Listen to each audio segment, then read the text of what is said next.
Hello and welcome back to my channel. I'm Fiona and this is the space where I talk about all of my current creative endeavors. Today I wanted to go through my 2025 bingo mood board goals-ish / inspo, just general year planning. I know we're about a month late, but it has been an absolutely bonkers start to the year. And it's taken me a minute to get all of my thoughts together so that way I can adequately present to you guys all of my thoughts and feelings around my making this year. Start off the year, I did finish a couple projects. I finished my Berlin scarf by Suzanne Mueller. I knit that up in super glow fiber, super fluff in the color Ghoul So Confusing. I had to make the scarf a little bit shorter than planned, and as a secret, there are less tassels on one end than the other because I lost yarn chicken. I also finished my Daydreamer cardigan. I knit that up with the yarn that I got from Rhinebeck this past year. I have a whole vlog of the process of making it on my channel that you should go check out. And I wore it to Vogue Knitting Live, which was so fun. We will be getting into my time at Vogue Knitting Live in just a minute. Finally, I also knit this little black tie front vest. It is the same pattern that I used for my Barbershop Quartet Halloween costume vests. I just wanted like a little tie front vesty, and the only way that I'm gonna get better at sewing is by practicing, and if I make the same thing over and over, it does get easier and I do get better at it every time. I was having a couple sewing fails recently and I really just needed a win, so that came in the form of this vest, which is something I've been planning on making anyway. Before we talk about my 2025 knitting, sewing, a little bit of crochet plans, I do want to talk about Vogue Knitting Live really quick. I was originally planning on doing a vlog, but I figured we'll just do a little catch up and we can cover it right now. I got to go to the marketplace for Saturday and Sunday of Vogue Knitting Live. Vogue Knitting Live is an annual conference held in Times Square at the Marriott Marquis Hotel. It's for fiber enthusiasts all across the country to come together and attend classes, go to fashion shows, check out yarn from vendors from all over the world. This is a really huge event. I'm going to insert some clips from our 2 days at Vogue Knitting Live so that way you can experience it as well. And I'm also going to add in my little haul of all the yarn that I bought. Don't ask me how much I spent because I don't know.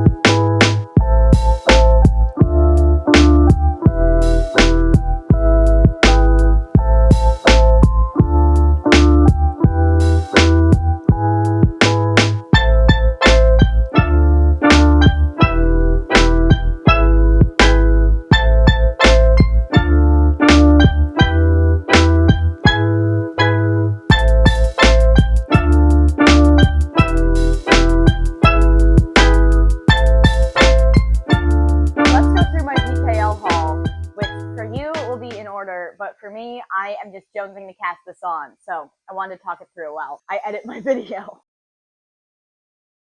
First, I got this gorgeous fluff mohair from Cowgirl Blues. I want to knit a very chunky, fluffy cardigan that I can just wear around the house like a blanket. Next, I simply could not resist the Wandering Flock. This is a fingering weight cotton blend. 35% organic cotton, 30% silk, 20% linen, 15% baby alpaca. This will hopefully work up to be a beautiful summer top that I'm really looking forward to. I simply could not restrain myself at the vintage button booth. I got these beautiful green glass buttons and I want them to go with this summer top. And then I have these gold vintage buttons that I'm not sure what I'm going to do with yet, but whatever they're going to go on, they're going to look amazing. My big purchase was 2 cones of the Ikigai fiber. This is Chibi Paka Chunky. I was obsessed with their samples and how this knit up, so I simply had to get a sweater quantity for myself. I got 2 white skeins as well for a contrast color. This is going to be my remade porcelain sweater for my dad. I'm going to way size up the gauge and go completely off pattern. I think my favorite find was the Dando 100% cotton yarn that I picked up. This yarn is a completely different texture from anything I've ever seen before, and I'm so excited to make an edgy summer top that's also going to be light and breezy and airy. I have so many ideas, and I'm so excited to work with it. I also picked up some enamel charm stitch markers from Kitty with a Cupcake. These are all cryptid. I don't know if I'm going to use them as stitch markers or put them on like a charm bracelet or a keychain because I'm afraid to lose them because they're so cute and I love cryptid. I could not resist. And finally, I nabbed 2 skeins during the different yarn tosses. This one was during a talk. This is a Miss Babs mini. And this is Pearl Soho Yonder. I'm not sure what I'm going to make with 1 skein of worsted weight yarn, but there's so many options that I will figure it out. All right, now back to me. And we're back. A lot of my 2025 knitting plans are going to revolve around yarn that I purchased at Vogue Knitting Live, simply because I already have it, so I might as well use it. I did have some of these plans semi-formulated as I was going into the event, similarly to how I prepared for going to Rhinebeck. And now my mood board is pretty heavily influenced by what I want to make, coming right off of the yarn that I purchased after VKL. I will say, at the beginning of this year, I had lofty goals of designing and knitting patterns this year. I have a bunch of ideas brewing in my little brain that I really would love to take a stab at, but I actually spent 2 weeks of January starting, frogging, and restarting again, and refrogging for a 3rd time some of my original design ideas. And while I can view this time that I've spent knitting and frogging as learning what the wrong thing to do is, shall we say, I also have spent a lot of that really, really frustrated with knitting and feeling really defeated by these goals that I set. I kind of had it in my head that I was going to be able to not only expand my platform, but also be able to share my personal style POV better as a knitwear designer. And while all that obviously still is true, it is on my bingo board that I want to release a pattern in 2025. I really had to take the pressure off of myself for completing that because I was just going to stress myself out. Let's get right into my bingo board. I'm going to put my bingo board up right here next to me so that way you can follow along as I'm talking through. But for me in real life, pre-editing, I'm going to be reading it off my computer because I want you guys to come like gather around my computer while I show you my pretty pictures that I have put together for you. You know, like sleepover vibes. We're going to go top to bottom, left to right. So for the first row, I want to finish an abandoned whip. In my Everything I Made in 2024 video, I mentioned that I have 2 current abandoned whips. I have my porcelain sweater, Bane of My Existence, Nightmare. I think I am going to finish it this year, probably, but I'm currently knitting another porcelain sweater for my dad using the Ikigai fiber that I picked up at VKL. It's working out much better. I have to get more, but I also really want to finish my Celia pullover by Sari Nordland. That was a test knit, and I just really want to be able to wear it. It's an incredible sweater, but it just was like a really, really difficult knit, so it's just going to take me a significant amount of time. Plus, I have like other projects I'm more excited about. I'll get to it.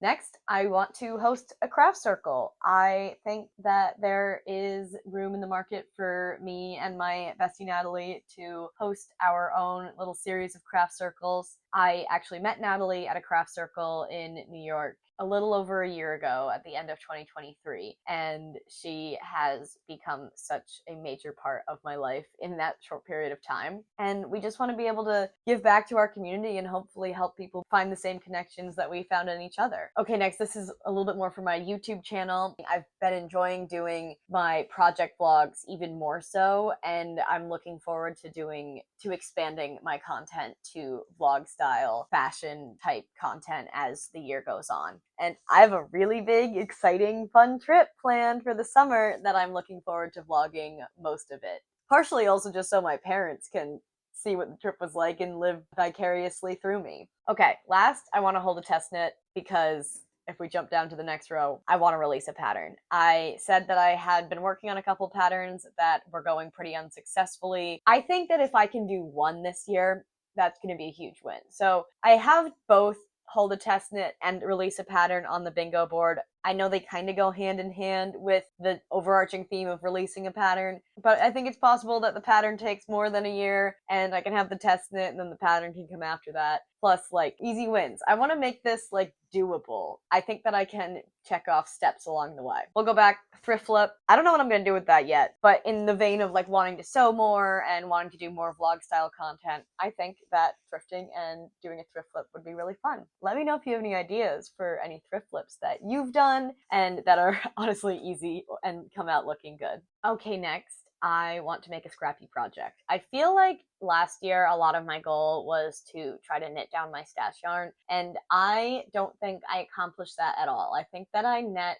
in far more yarn than I net out. I have a lot of little oddball scrappy balls, and I have this idea for an original scrappy type of design in the back of my head, but I just have never sat down to work on it, and maybe this is the year I do it. Next, me made outfit, self-explanatory. Next, I want to try sashiko mending or just visible mending. I think that sashiko is specifically for denim. I had a friend text me about doing visible mending on one of his shirts already, so I at least want to try some sort of visible mending techniques, and I really, really like the way that sashiko looks. Crochet project. I actually started out my whole fiber art content journey crocheting. I was originally making amigurumis, and then I got bored of that, so I started making crochet wearables, and then I got bored of that, so I started making knit wearables. And am I going to get bored of knitting and start sewing? Like, this is how my crafting progression always goes. Am I going to get bored of that and start making YouTube videos? Well, yes. I want to go back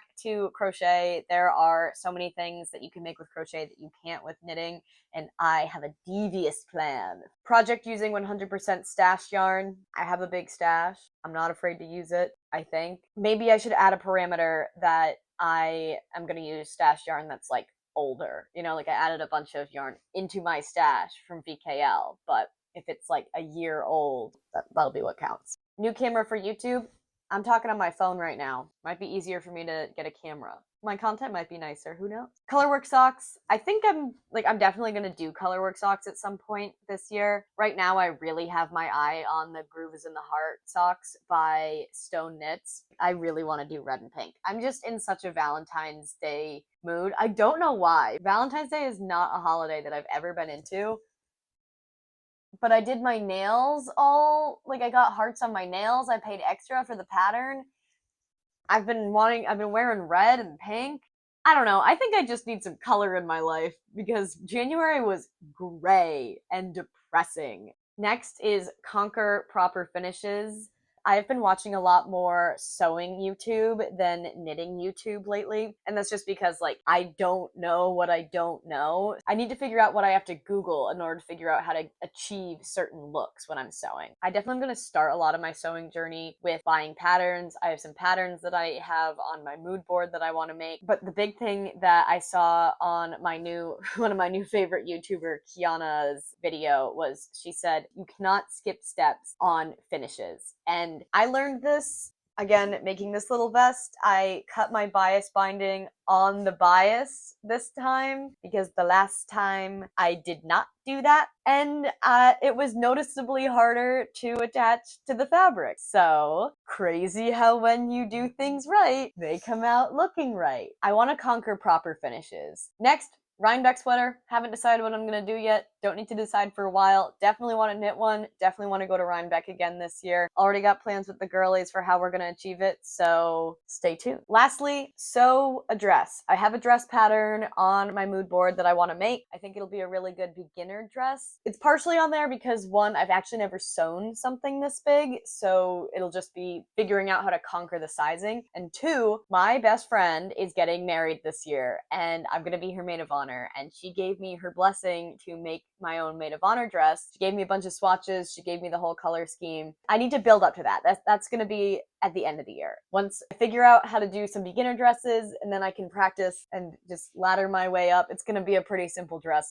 It's a bridesmaid dress. I don't need to be like crazy with it. I'm really looking forward to that. So we're going to start small and then we're going to end with a maid of honor dress. That is my bingo board. I used What Mariel Made's template. I I am going to link it in the description if you want to make your own. Thank you so much to Mariel for making that a free Canva template. Let me know what's on your bingo board in the comments, and let's get into my mood board and how I'm going to achieve all these goals. Alrighty, let's start with the mood board. Once again, gather around my little computer so I can show you all of my things I've collected for you. I will make them nice and big right here. We're gonna go through them and talk about it. So first I want to talk about the crisscross sweater design that I've been thinking about. This has been my absolute clown nonsense of starting and frogging and starting and frogging and starting and thinking I get it and then putting it on and then frogging. I got 2 skeins of Juniper Moon Farm Fairy Floss in the color Garden Sprite from a knit night that I went to at Argyle Yarn Shop, hosted by Olga of Gotham Knits and Knitting Fever. I thought that it would look perfect with this crisscross sweater design that I have in my brain. I've been really inspired by the Nare crop sweater by Eggyo Knit.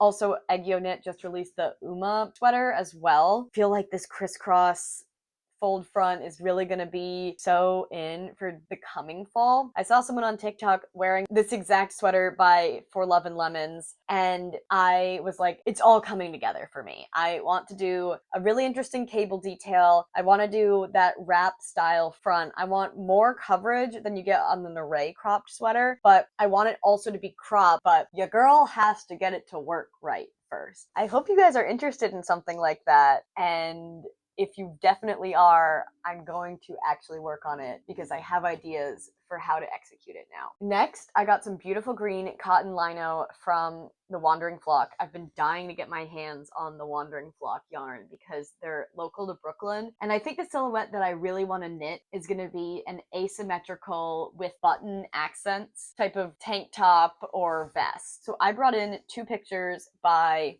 Emma Meyer. She has both the clematis cardigan and the clematis vest. If I really cannot come up with something original, I'm going to probably just make the clematis vest using the cotton Wandering Flock that I have and use the green glass buttons that I got from VKL as well and make something really unique and asymmetrical. Okay, next I got 2 skeins of fat mohair from Cowgirl Blues. The ladies at the booth said that I would probably only need 2 skeins to make an oversized cardigan, and so that's just what I got, and it's super fluffy and I'm so excited to work with it. And I'm really inspired by my main girl, Gandhi Stitches on Instagram. To me, she is the queen of fat mohair sweaters. She literally just cast one off the other day, and I saved that to my saved Instagram posts because that is inspo that I need for what I'm going to do with this fat mohair. I'm a little bit torn between doing some sort of cardigan wrap style knit with the fat mohair because that was my original plan. But then I went viral on TikTok yapping about starter sweaters, and everyone was asking me what my favorite starter sweater is, and now I'm wondering if I should just make an elevated raglan using the fat mohair that other people who are learning to knit can go out and buy their own worsted weight yarn and knit along to make their first raglan sweater. To be honest, I think that I would wear an elevated raglan in the fat mohair a lot because as I've been getting dressed lately, I have been looking for crew neck sweaters that I can layer over something with a turtleneck or like a collar, like a button-down shirt. So I do think that there's a lot of room in my closet for a crew neck raglan style sweater. We're almost through all the knitting. Almost. The last yarn that I picked up at VKL was this cotton fine. It's 100% cotton from Dando Fibers. Their owner is Yumiko Alexander. Met her at the booth that I got the yarn from at VKL, and she has a bunch of beautiful patterns on Ravelry made using this yarn. I don't know if you can really see it that well. This yarn is not like applied wool fuzzy fiber or even cotton yarn that you usually see. It's like plied. This is more like long sheets of grass, if that makes sense, that you can like weave together and knit up. You kind of see it. Knit up. It's very sheer. It's very breathable. It has a very ethereal quality to it, which was why I was like, I immediately have to buy this and try it. And the good news is it frogs great. So I can mess up and this yarn doesn't come undone. Yumiko Alexander has a couple different designs on Ravelry using this yarn. I think that I would like to knit a one shoulder, one long sleeve black shirt, and this is why. My trip is to Southeast Asia this summer. I'm going to Thailand in June, and everyone has told me that Thailand in June is going to be so hot and sweaty. And I'm emotionally braced for that because it's also going to be so hot and sweaty in New York City. But everything about me, I'm a very pale girl, and I just need to keep as much of my body and my skin covered from the sun as possible because that's just the way I'm going to be the happiest. So if I knit a very sheer top, hopefully it will still provide enough UV blockage from the sun to be able to like go out and be comfortable and not be constantly reapplying sunscreen while also looking slay as hell. I think that I'm still leaning into this asymmetrical idea, and also I just love that Yumiko's designs on Ravelry are so asymmetrical and they really show off the drape that you can achieve from this yarn. I'm excited to see what I come up with. I've just been toying around with it and seeing the different properties of how to make it sheer and like less sheer, because I don't know what I would wear underneath